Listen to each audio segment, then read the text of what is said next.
Ladies and gentlemen of the jury, I charge you that negligence is a lack of ordinary care. It is the failure to use that degree of care that a reasonably prudent person would have used under the same circumstances. Negligence may arise from doing an act that a reasonably prudent person would not have done under the same circumstances, or, on the other hand, from failing to do an act that a reasonably prudent person would have done under the same circumstances.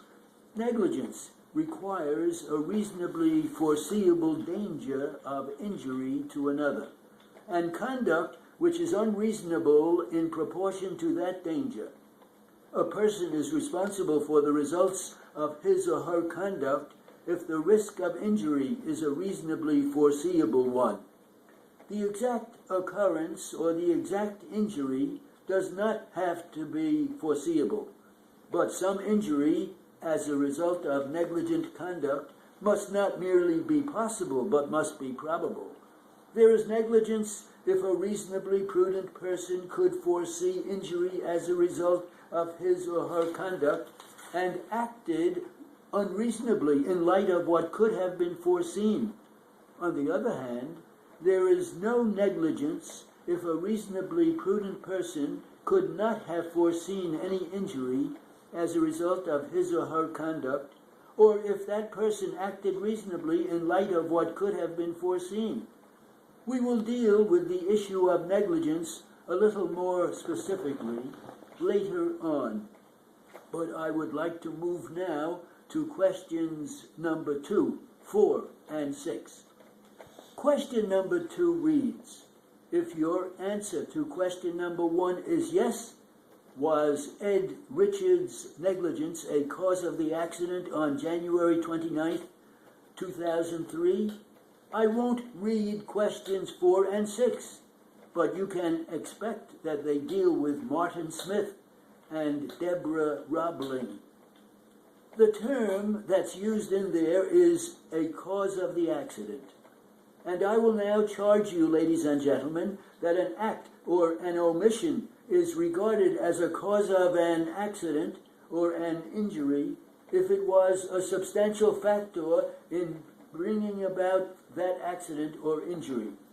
That is, if it had such an effect in producing the accident that reasonable people would regard it as a cause of the accident. And you will hear more about this later.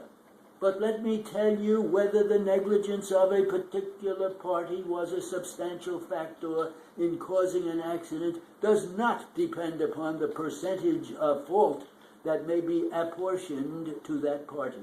As I told you, ladies and gentlemen, we would deal a little more specifically with the issue of negligence as it deals with the operation of motor vehicles on the roadway, and we will now get to that.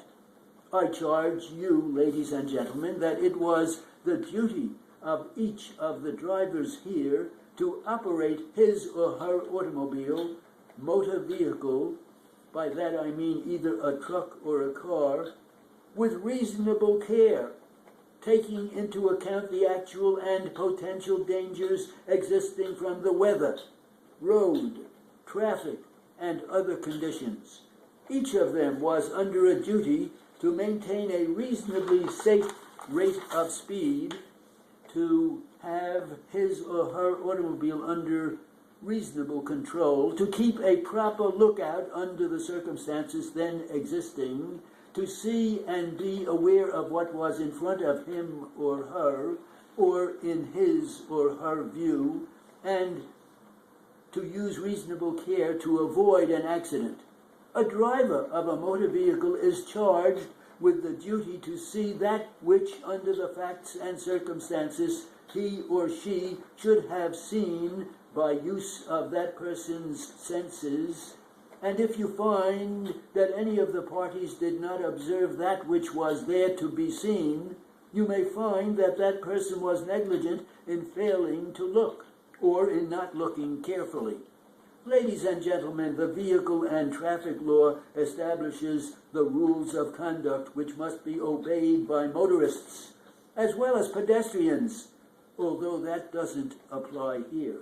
The plaintiff claims that defendant Ed Richard, as well as defendant Martin Smith, failed to comply with a certain section of the Vehicle and Traffic Law.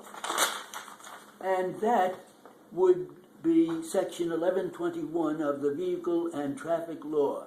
And I will now charge you, ladies and gentlemen, with respect to that section of the Vehicle and Traffic Law. Section 1121 is entitled Passing Vehicles Proceeding in Opposite Directions, and it states, drivers of vehicles proceeding in opposite direction shall pass each other to the right, and upon roadways having width for not more than one line of traffic in each direction, each driver shall give the other at least one half of the main travel portion of the roadway as nearly as possible. The plaintiff and the defendant Martin Smith allege that the defendant Ed Richard also violated another section of the Vehicle and Traffic Law.